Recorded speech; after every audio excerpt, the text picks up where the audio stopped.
Let me welcome all of you to the Peterson Institute today for a very special program, welcoming Bob Zoellick back to our podium. Bob has spoken here a number of times. In fact, he played a very critical role in the historical evolution of the Institute, which he himself may or may not remember. We opened this building, which, as you know, has won a lot of awards, with our first big event on 9/7/01.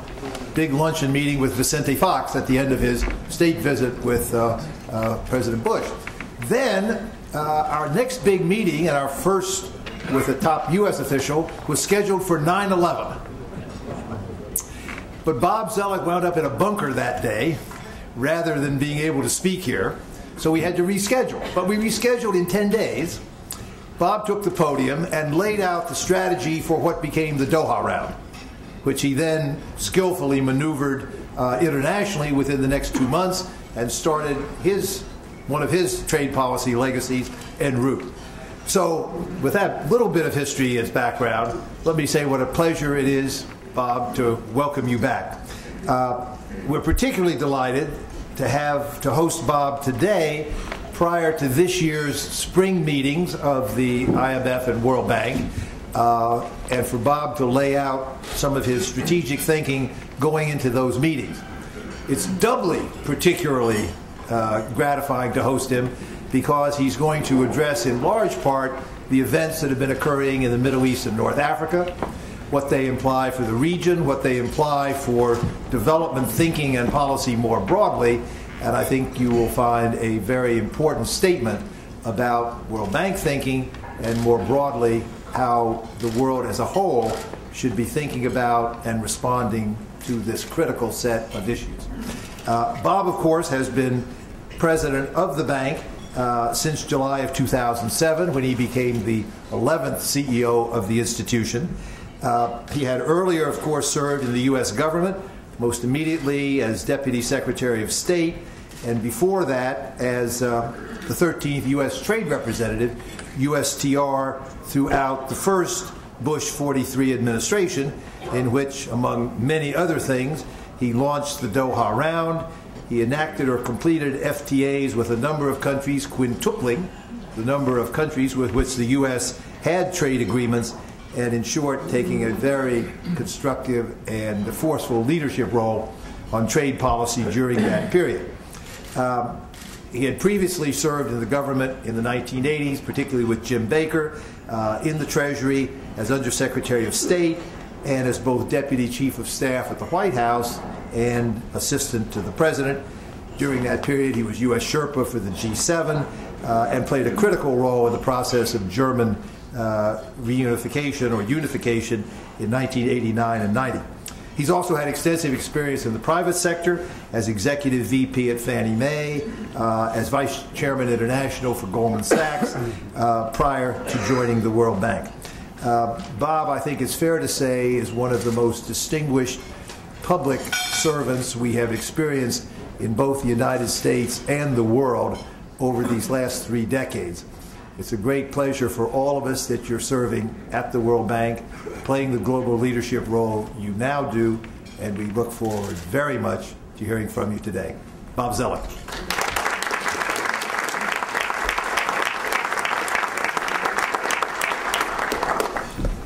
Well, thank you, Fred, for that very generous introduction. I always like to come to the Peterson Institute because it's a place that's very close to my heart. The work that's done by the fellows and the scholars here, I think, is truly extraordinary. It's wonderful. It's respected across the academic community, but also it's very policy useful and helpful. So I think Fred and his team have been catalysts on so many important issues over the years. I'm very pleased to see so many friends from different existences. We talked about the trade agenda. I'm encouraged today. It looks like we may get some movement on the Colombia and Panama free trade agreements, which I think is a good lesson for all of us. Those were agreements that we actually were well on the way of completing by the time that I left in January of 2005. So the lesson is don't leave unfinished work. It takes a while, but at least it gets finished. Sometimes there's more to an event than its immediate consequences. The confiscation last December of the weighing scales for Mohammed Bouazizi's fruit stand how he was slapped by police in front of onlookers, how his attempt to complain was shrugged off, led this hurt and very frustrated man to set himself on fire in public. The immediate consequence was to ignite a firestorm that engulfed Tunisia and the wider Middle East. Through Facebook, tweets, and social media, Bouazizi's death brought down a regime whose official media would for days refer to his tragedy only as the incident. Tunisia, it turned out, had tens of thousands of Bouazizis. In fact, his like can be found everywhere in the world where men, women, and children are denied opportunity and hope because of poverty, social exclusion, disenfranchisement, and the arbitrary lack of law. But the lessons of Tunisia and the Middle East go far beyond a region, a country, or a marketplace. There's much more to the death of a fruit seller than the political convulsions shaking a region. There are lessons here for the region, for the world, for governments, for development institutions, and for economics. Since I came to the bank in 2007, I've argued that we must modernize multilateralism. That means reforming international institutions such as the World Bank Group and the IMF to better reflect the realities of the economic power shifts that are taking place in the world today. It means pressing our institutions to be faster, more flexible, more open, and more attentive to our clients. It means focusing on solving problems pragmatically, not just discussing the poor as objects of expert policies. It means democratizing development economics so that all can play a part in designing, executing, and continually improving development solutions. It means recognizing that organizations designed with mid-20th century hierarchies now need to interconnect nimbly across truly global networks of governments, private businesses, civil society groups, other international agencies, and parliamentarians. It means not allowing a recourse to multilateralism become an excuse for group inaction. We must make multilateralism work. And it means consigning the old labels of the first, second, and third worlds to history, recognizing that the presumptions that knowledge and power must flow from north to south, west to east, rich to poor, no longer hold.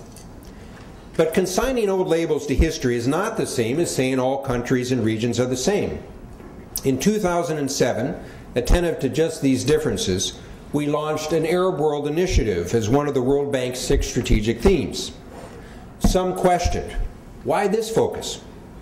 Speaking to our annual meeting in 2007, I said, quote, "One of the most notable challenges of our time is how to support those seeking to advance development and opportunities in the Arab world. Without broad-based growth, these countries will struggle with social tensions and a large number of young people who cannot find jobs." The reasons for special attention to the Arab world seem clear then and certain now. Apart from the oil sector, the region is poorly integrated into the global economy. It has the highest unemployment rate among developing regions, the highest jobless rates among the best educated, and the lowest economic participation rates by women. Poor and wealthier countries alike suffer from a lack of economic diversity, weak public accountability, corruption, and conflict. Economies are heavily skewed towards oil and commodity exports.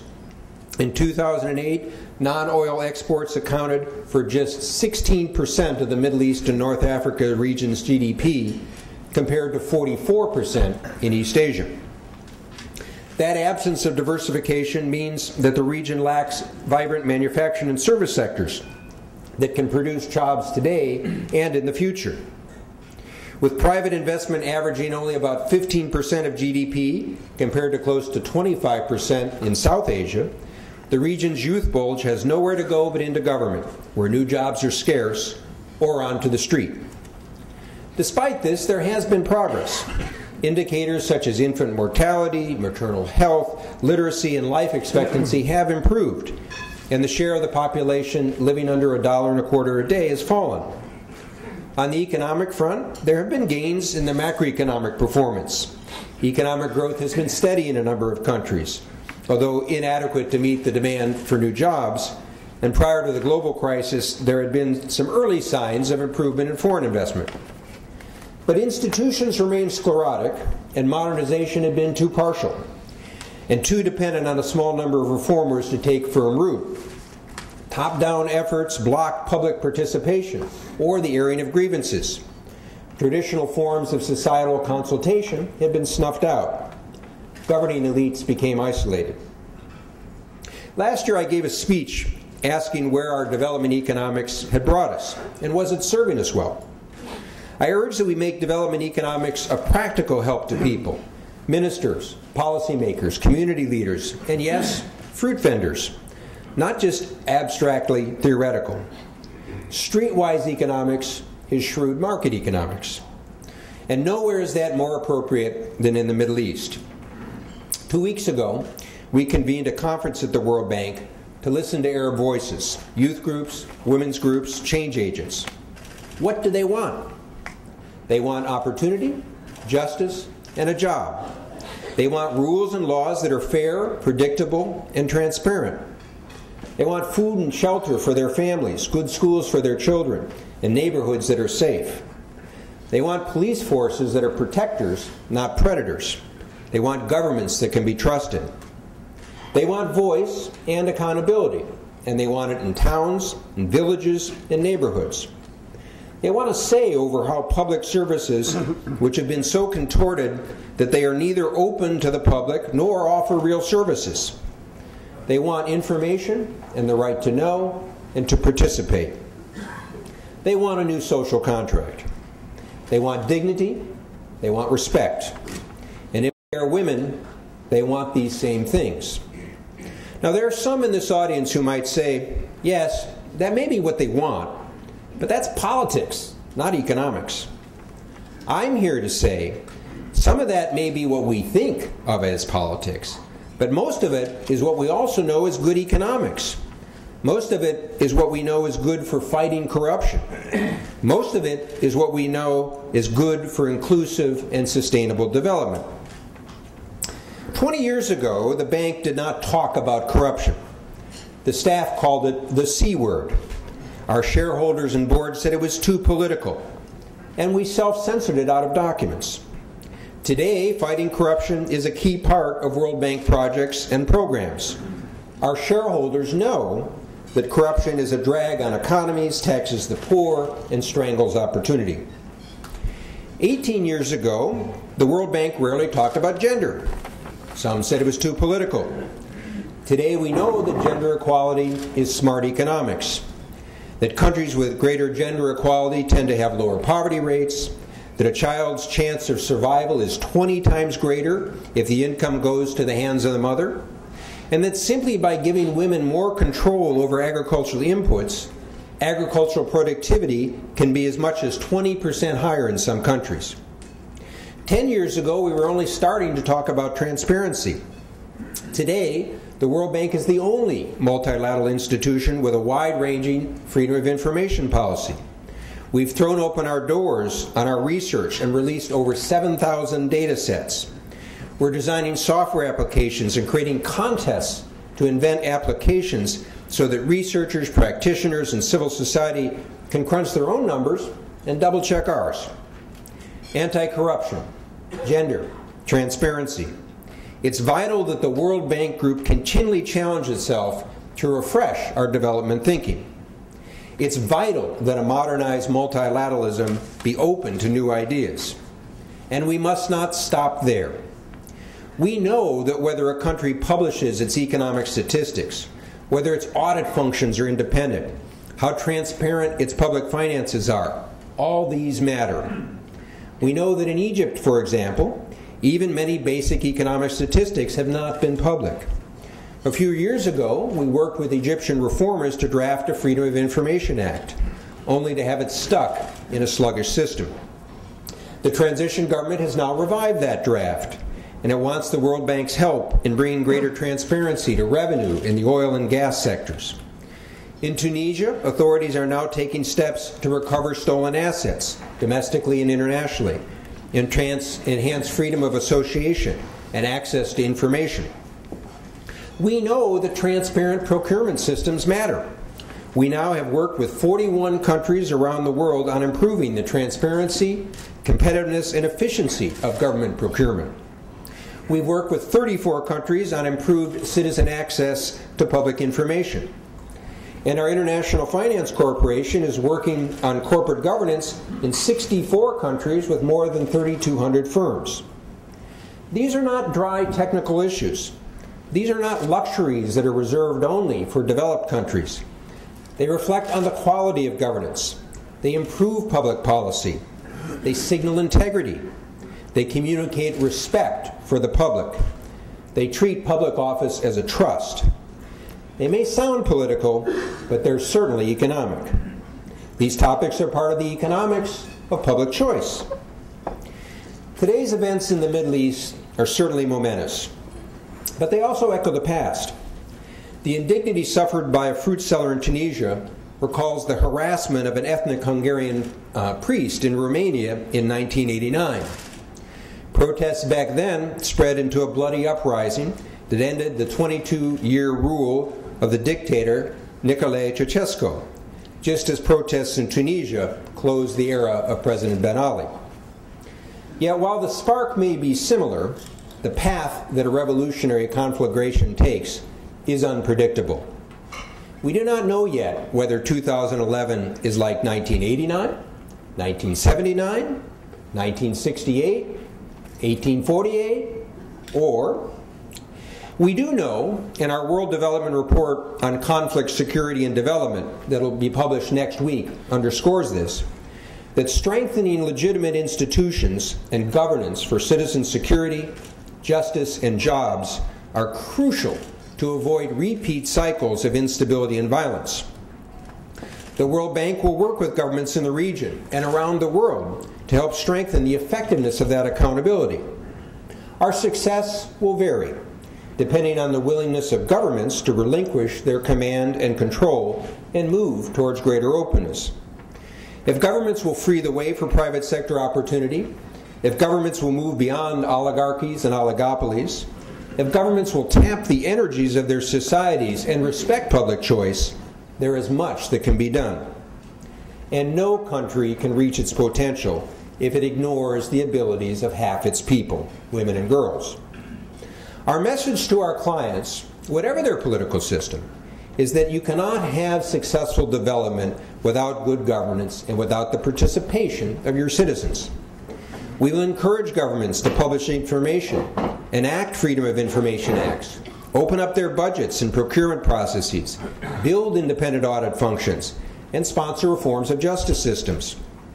We will not lend directly to finance budgets in countries that do not publish their budgets, or in exceptional cases at least commit to publish their budgets within 12 months.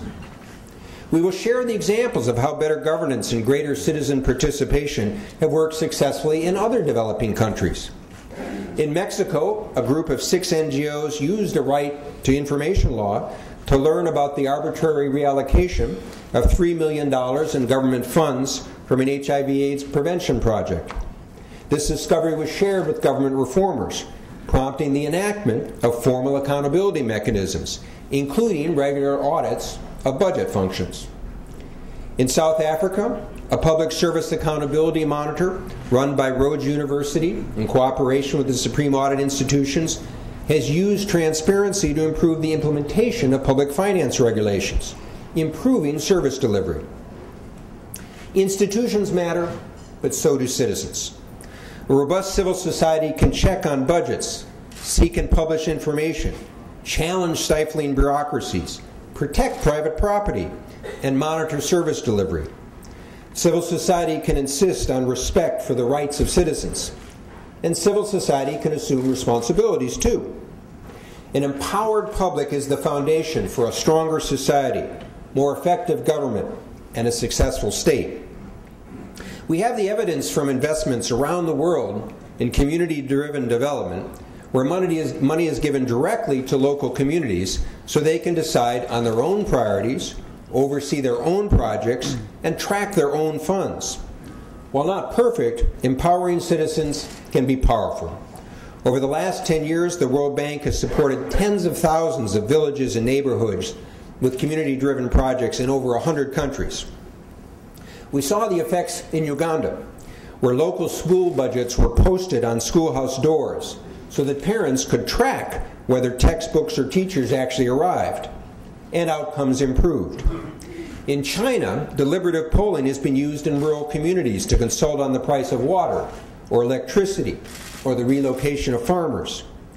Some Chinese officials have instituted polls to assess performance.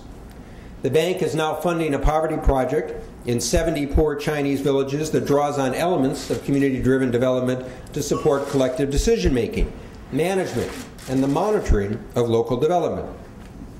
New technology enables more effective, customized feedback in real time. Take Senegal, where a community program is planning to monitor child nutrition using ICT text messages on children's weight and health. Or Ushahidi, meaning testimony, first launched in Kenya by young Africans, but now a global phenomenon.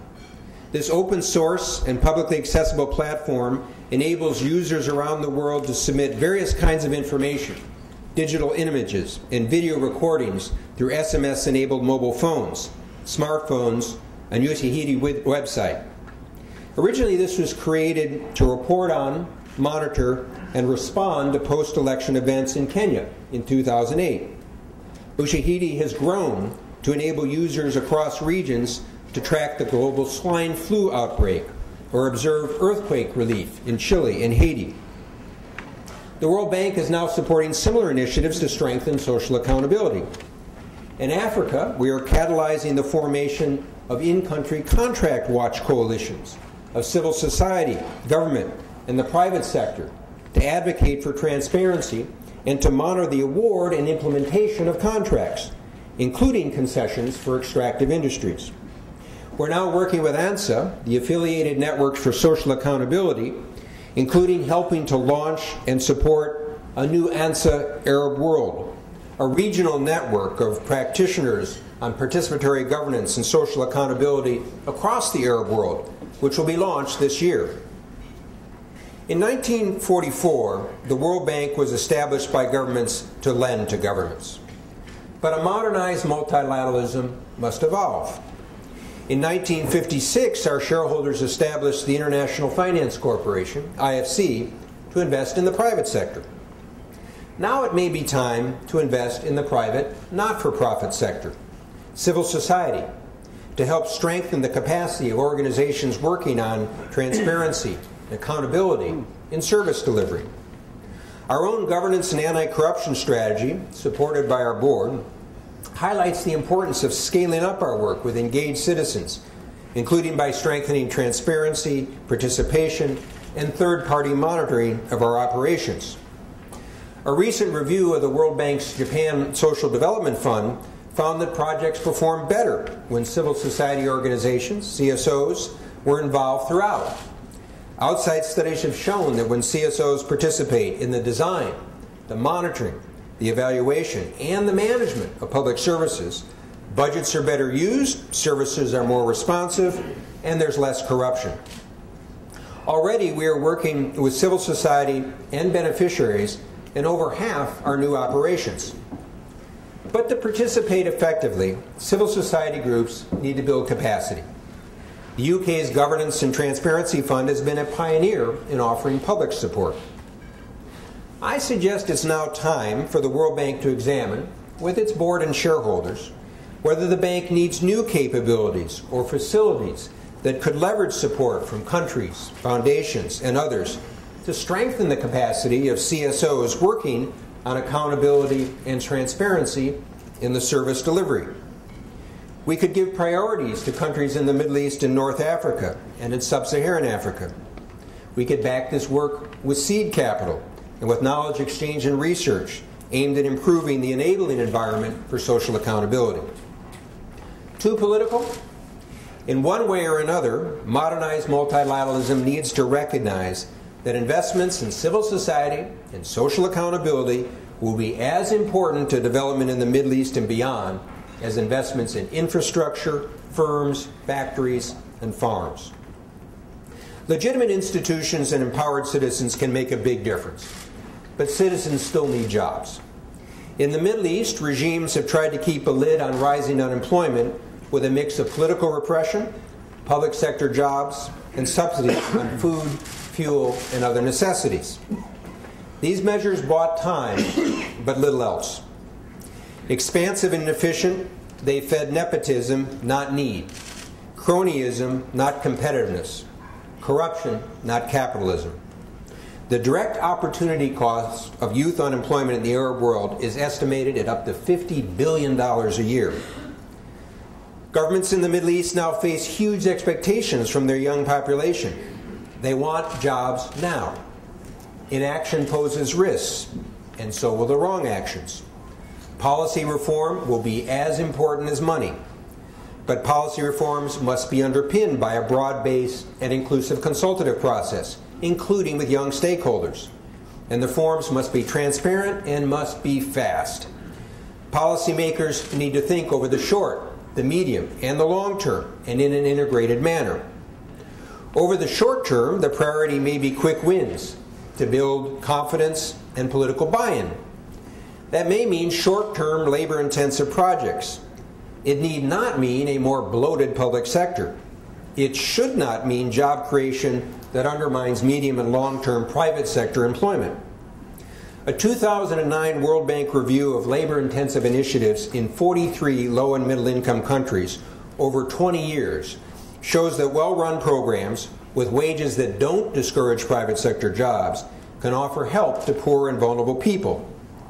In Liberia, an emergency employment plan created 90,000 jobs in 2 years. Afghanistan's National Rural Access Program generated 12.4 million labor days building or rehabilitating 10,000 kilometers of roads. And both helped to quickly stabilize fragile situations. In Tunisia, Jordan, and Lebanon, there are already services programs for young people. These could be scaled up, for example, to employ university graduates to teach in poor communities. Quick wins can also include early signals to the private sector to show commitment to entrepreneurs, small business, and investors. Such things as cutting red tape, speeding licensing approvals, reforming bankruptcy laws, easing regulators' rigidities could be transformative signals. Remember the frustrations of a Tunisian fruit seller trying to make a living without licenses, with constant fights over location, constant petty official harassing him. The governments of the region would be wise to remember him too. And if governments lead on these reforms, the World Bank Group and others can amplify the gains by encouraging some high-profile investments. In Korea in the early 1960s, conditions were similar. Like Korea then, the countries of the Middle East today need to facilitate a rapid expansion of labor-intensive exports. Quick wins by their nature are short-term, but the Middle East faces a long-term employment problem. Over the next decade, this region will need to create at least 40 million jobs just to hold even. Marcus Noland and Howard Pack's work, The Arab Economies in a Changing World, published right here at the Peterson Institute in 2007, describes some of the policies that will be necessary.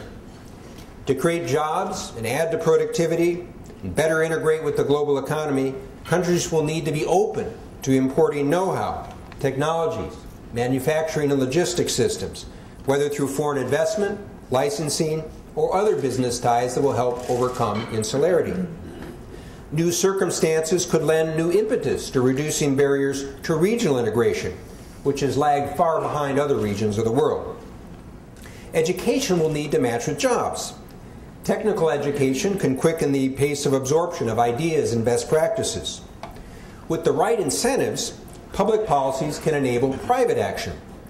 IFC is launching a new E4E investment program, Education for Employment, to advance public-private partnerships for demand-driven vocational and technical training just next week.